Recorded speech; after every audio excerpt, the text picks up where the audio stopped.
If you think about it, the shopping mall's been around for roughly about 70 years. And in that time, it's radically changed our built environment and our culture.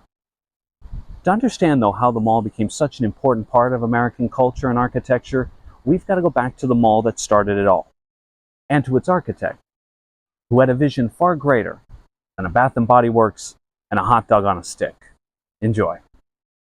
It was a balmy Minnesota afternoon in October of 1956, and more than 75,000 suburbanites poured through the glass doors of a brand new, climate-controlled shopping center. Inside, the temperature hovered at a comfortable 72 degrees. Spread out beneath a single roof was over 800,000 square feet of retail. A completely new kind of suburban experience.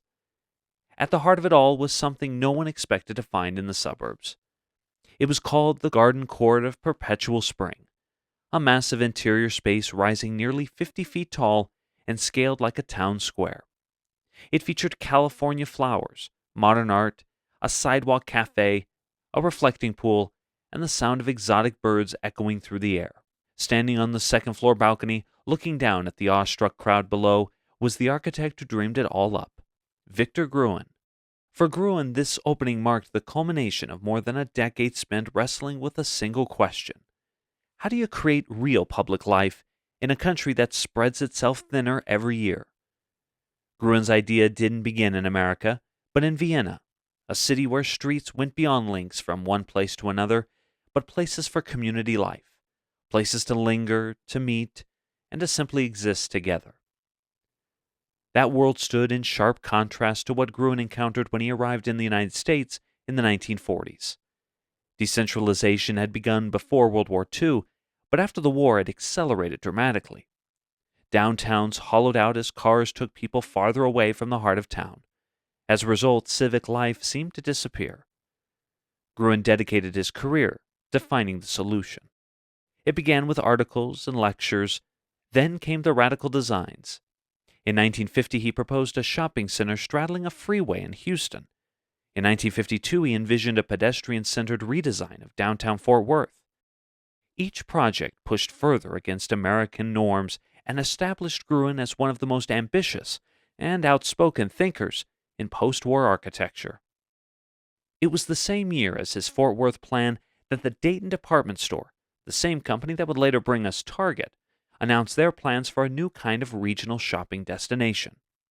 It came after 9 months of research of the Minneapolis region by real estate analyst Larry Smith to find the perfect location. They settled on the suburb called Edina, roughly 7 miles from downtown Minneapolis. What Gruen envisioned was far more than a shopping center. He imagined a suburban civic core, a place where retail was only one piece of a larger, carefully planned community. For Gruen, this was an opportunity to demonstrate that architecture and planning could offer a cure with sprawl. For Dayton's, it positioned the company as progressive and community-minded, a crucial argument in securing local approval to rezone more than 400 acres of land for the project. The master plan, unveiled in June of 1952, encompassed 484 acres, only 84 of which would be devoted to the shopping center itself. Beyond the sea of parking would rise a medical center, apartment buildings, offices, and eventually a new kind of suburban housing development. Southdale Center would be the first phase. Given Minnesota's harsh winter and hot summers, Gruen enclosed the shopping areas under a climate-controlled roof, made possible by recent advancements in air conditioning.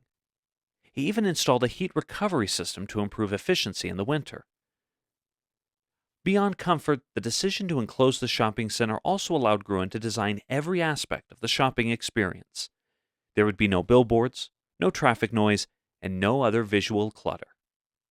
The garden court used clerestory windows to admit natural light without offering views outside.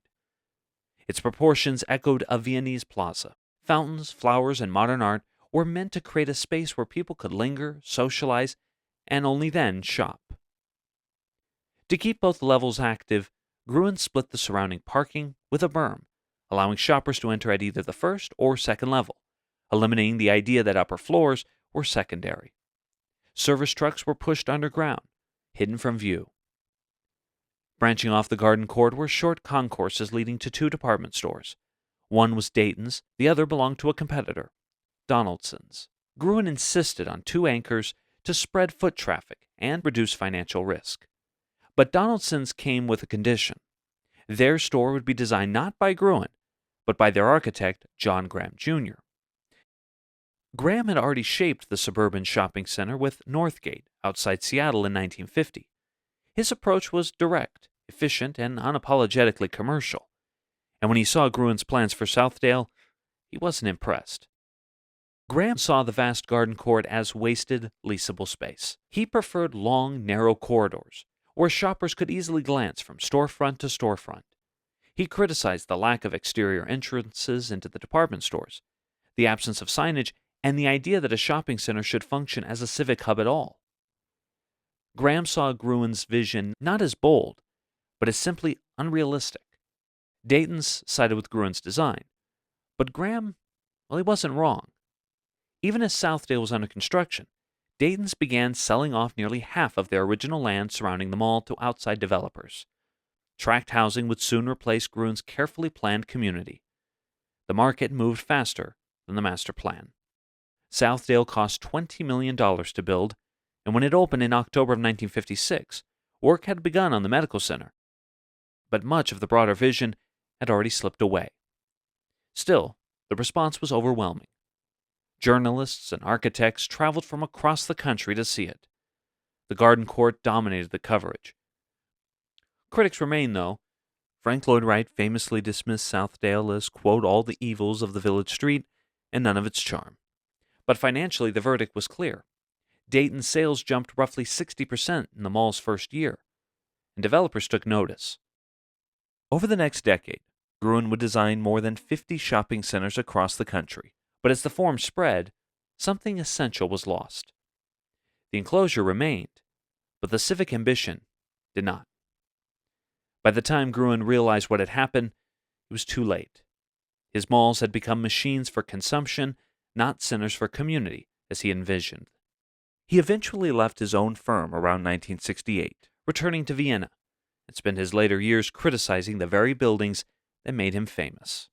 Today, Southdale Center is almost unrecognizable from the place where Gruen once stood so optimistically all those years ago. Over those years, poorly planned expansions and renovations stripped away at once was. The garden court is gone. Oh, sure, the bones are still there, but the birds, fountains, and cafe were replaced by kiosks. One quiet remnant remains: Harry Batoya's golden trees, standing watch over what was once a suburban experiment in creating public life. But with all that said, even today in the shell of what was once Gruen's grand experiment, you'll still see people gathering, talking, and lingering. Proof that while the community Gruen envisioned never really arrived, something of his vision still remains. Thanks for watching. If you want to learn more about Southdale Center, head on over to allthingsarc.com. And if you like this video, be sure to like and subscribe so you never miss out on another Once Upon a Building. Anyway, until next time, my name's Steve. Remember to keep looking up, because every building has a story. See you next time.